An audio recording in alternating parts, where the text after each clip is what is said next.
بسم اللہ الرحمن الرحیم۔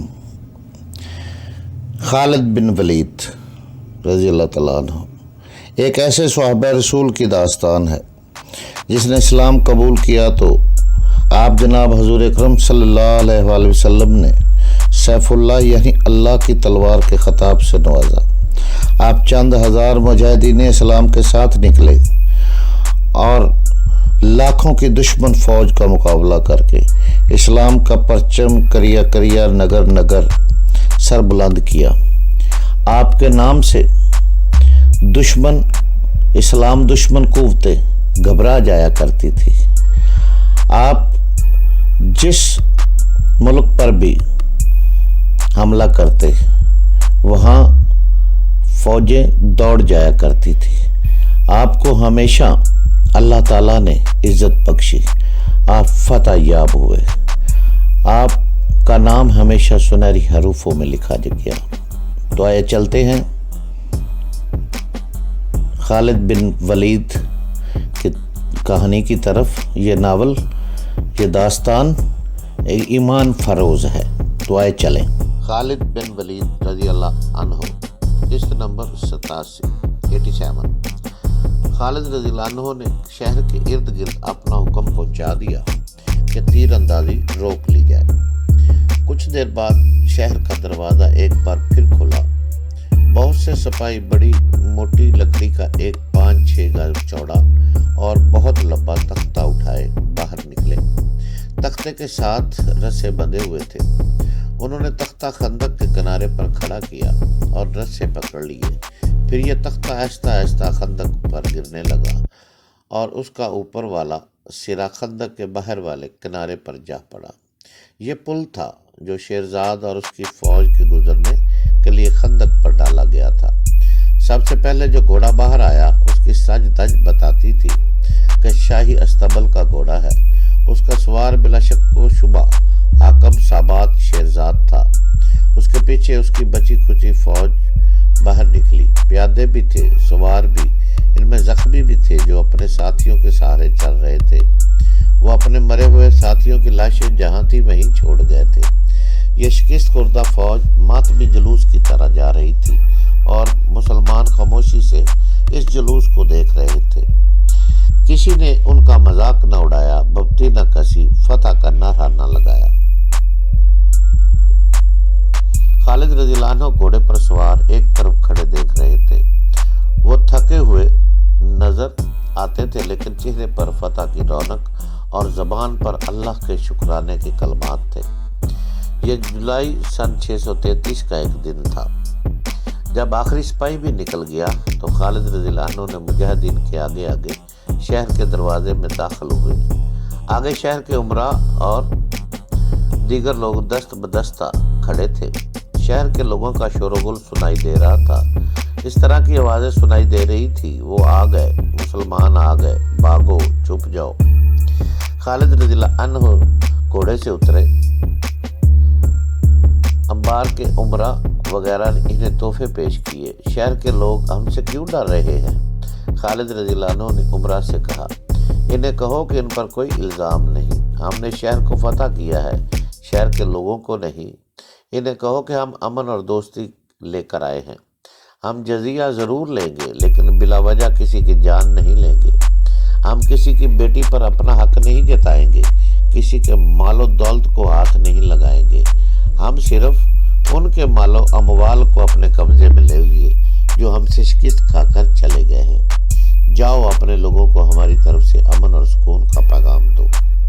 خالد رضی اللہ عنہ نے اپنی فوج کو ایک حکم تو یہ دیا کہ جو لوگ ان کے خلاف لڑ کر چلے گئے ہیں ان کے گھروں سے قیمتی سامان اٹھا کر ایک جگہ اکٹھا کر لیا جائے، اور دوسرا حکم یہ کہ شہر میں گھوم پھر کر یہاں کے لوگوں کو دوستی اور امن کا تاثر دیا جائے، یہ بھی کہ لوٹ مار نہیں ہوگی۔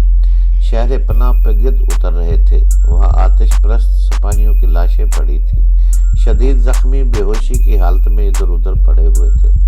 شہر کی فضا میں موت کی بو تھی۔ خالد رضی اللہ عنہ اس مکان میں گئے جس میں شیرزاد رہتا تھا۔ وہ تو محل تھا، دنیا کی کون سی آسائش اور زبائش تھی جو اس محل میں نہیں تھی۔ خالد رضی اللہ عنہ جو زمین پر سونے کے عادی تھے، حیران ہو رہے تھے کہ ایک انسان نے اپنے آپ کو دوسرے سے بدتر سمجھنے کے لیے کتنی دولت خرچ کی۔ خالد رضی اللہ عنہ نے حکم دیا کہ بیش قیمتی اشیاء کو مال غنیمت میں شامل کر لیا جائے اور خزانہ ٹوٹا جائے۔ خزانہ ملنے میں دیر نہ لگی۔ اس میں سونے اور ہیرے کے جواہرات کے انبار لگے ہوئے تھے۔ ارد گرد کے قبیلوں کے سردار عطیات قبول کرنے کے لیے خالد رضی اللہ عنہ کے پاس آنے لگے۔ خالد رضی اللہ عنہ نے جزیہ کی رقم مقرر کر کے اس کی وصولی کا حکم دیا۔ اس دوران جاسوسوں نے آ کر بتایا کہ فارس کی فوج عین التمر میں اکٹھی ہو رہی ہے اور اب مقابلہ سخت ہوگا۔ مدائن میں آتش پرست شہنشاہت کا محل اسی طرح کھڑا تھا جس طرح اپنے شہنشاہوں کی زندگی میں کھڑا رہتا تھا۔ یہ کسریٰ کا وہ محل تھا جسے جنگی طاقت کی علامت سمجھا جاتا تھا۔ اس کے باہر والے دروازے کے دائیں اور بائیں 2 ببر شیر بیٹھے رہتے تھے۔ یہ کسریٰ کی ہیبت اور دہشت کی علامت تھے۔ لیکن یہ گوشت پوست کے نہیں، پتھروں کے تراشے ہوئے مجسمے تھے۔ ان مجسموں اور محل کے درمیان ایک مینار کھڑا تھا جو اوپر سے گول اور مینار کی گولائی سے زیادہ بڑا تھا۔ اس جگہ الاؤ ہر وقت دہکتا رہتا تھا۔ جب یہ مینار تعمیر ہوا تھا تو اس کے اوپر پرہتوں نے آگ جلائی تھی۔ کئی نسلیں پیدا ہوئیں اور اگلی نسلوں کو جنم دے کر دنیا سے رخصت ہو گئی۔ یہ الاؤ دہکتا رہا۔ اس سے اٹھتا ہوا دھواں محل کی فضا میں یوں منڈلاتا رہتا تھا جیسے زرتشت نے اس محل کو اپنی پناہ میں لے رکھا ہو۔ الاؤ اب بھی دہک رہا تھا۔ اس کا دھواں اب بھی کسریٰ کے محل کی فضا میں منڈلا رہا تھا، لیکن ایسے لگتا تھا جیسے یہ دھواں محل کو پناہ میں لینے کی بجائے خود پناہ ڈھونڈ رہا ہو۔ محل میں جو کبھی دوسروں کے لیے ہیبت کا نشان تھا اب خود اس پر ہیبت طاری تھی۔ اس کی شان و شوکت پہلے جیسی نہیں لگتی تھی۔ جاہ و جلال بھی پہلے جیسا لگتا تھا۔ اس کی شان و شوکت پہلے جیسی ہی لگتی تھی۔ جاہ و جلال بھی پہلے جیسا تھا، مگر اس کے مکین اب صاف طور پر محسوس کرنے لگے تھے کہ اس محل پر آسیب کا اثر ہو گیا ہے۔ موت کی دبی دبی ہنسی کی دن رات سنائی دیتی تھی۔ ایک غیبی ہاتھ کسریٰ کے زوال کی داستان اس کے خاندان کے خون سے لکھ رہا تھا۔ کہاں وہ وقت کہ اس تخت سے دوسروں کی موت کے پروانے جاری ہوتے تھے؟ کہاں یہ وقت کہ ان شیر کے مرنے کے بعد اس تخت پر جو بیٹھتا تھا وہ پرسرار طور پر قتل ہو جاتا تھا؟ 2-4 سالار تھے جو فارس کی لرزتی ڈوبتی ہوئی عمارت کو کچھ دیر اور تھامے رکھنے کی کوشش کر رہے تھے۔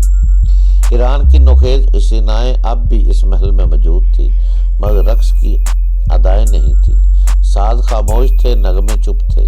شراب کی بو پہلے کی طرح موجود تھی، مگر اس میں خون کی بو شامل ہو گئی تھی۔ پہلے یہاں عیش و عشرت کے لیے شراب پی جاتی تھی، اب اپنے آپ کو فریب دینے اور تلخ حقائق سے فرار حاصل کرنے کی خاطر جام پہ جام چڑھائے جا رہے تھے۔ اب مدائن کا تخت و تاج محل کے اصول کا میدان جنگ بنا ہوا تھا۔ در پردہ جوڑ توڑ ہو رہے تھے۔ اس محل سے خالد رضی اللہ عنہ اور ان کی سپاہ پر طنز کے یہ تیر چلے تھے کہ عرب کے بدوؤں اور لٹیروں کو فارس کی شہنشاہی میں قدم رکھنے کی جرت کیسے ہوئی؟ وہ کبھی واپس نہ آنے کے لیے آئے ہیں، انہیں موت یہاں لے آئی ہے۔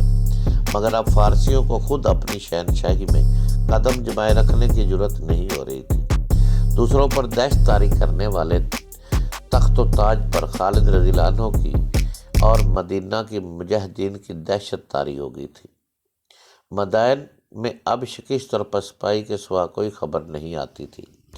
جون 632 کے ایک روز مدائن میں آتش پرستوں کو اپنی ایک اور شکست کی خبر ملی۔ خبر لانے والا کوئی قاصد نہیں بلکہ حاکم سابات شیرزاد تھا، اور اس کے ساتھ اس کی شکست خوردہ فوج کے بے شمار سپاہی تھے۔ ان کا استقبال کسریٰ کے نامور سالار بہمن الجاذبیہ نے کیا۔ ان کی حالت دیکھ کر ہی وہ جان گیا کہ وہ بہت بری شکست کھا کر آئے ہیں۔ شیرزاد بہمن الجاذبیہ نے کہا، تمہارے پاس ہتھیار بھی نہیں، میں تم سے کیا پوچھوں؟ تمہیں پوچھنا بھی نہیں چاہیے، شہرزاد نے تھکی ہاری آواز میں کہا۔ تم بھی تو ان سے لڑے تھے، کیا تم پسپا نہیں ہوئے تھے؟ کیا تم قلعہ بند نہیں تھے؟ محمد جاذبیہ نے کہا، قلعے کے ارد گرد خندق تھی، مسلمان اڑ کر تو نہیں پہنچ سکتے تھے، اتنی چوڑی خندق انہوں نے کیسے عبور کر لی؟ شہرزاد نے اسے تفصیل سے بتایا کہ مسلمانوں نے اسے کس طرح شکست دی۔ میرے سالار نااہل اور بزدل نکلے، شہرزاد نے کہا، اور مجھ سے غلطی یہ ہوئی کہ میں نے عیسائیوں پر بھروسہ کیا۔ مجھے بتایا گیا تھا کہ یہ زبردست لڑاکے ہیں، لیکن انہیں معلوم ہی نہیں تھا کہ لڑائی ہوتی کیا ہے۔ تم شاید یہ نہیں دیکھ رہے کہ تم پسپا ہو کر مسلمانوں کو اپنے پیچھے لا رہے ہو، محمد جاذبیہ نے کہا، اور تمہیں یہ معلوم نہیں کہ مدائن میں کیا ہو رہا ہے۔ شاہی خاندان تخت کی وراثت پر آپس میں لو لوان ہو رہا ہے۔ فارس کی آبرو کے محافظ اب 2-4 سالار ہی بس رہ گئے ہیں، اور جب تخت سالاروں کی تحویل میں آ جائے گا تو وہ شاہی خاندان کی طرح ایک دوسرے کے دشمن ہو جائیں گے۔ شہرزاد نے کہا اور رازداری کے لہجے میں کہنے لگا، کیا تم ابھی تک محسوس نہیں کر سکے کہ فارس کی شہنشاہی کا زوال شروع ہو چکا ہے؟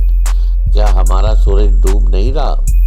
شہرزاد، محمد جاذبیہ نے کہا، اس حلف کو مت بولو جو ہم نے زرتشت کے نام پر اٹھایا تھا کہ ہم فارس کو دشمن سے بچانے کے لیے اپنی جان قربان کر دیں گے۔ تم نے غلطی کی ہے جو یہاں چلے آئے ہو۔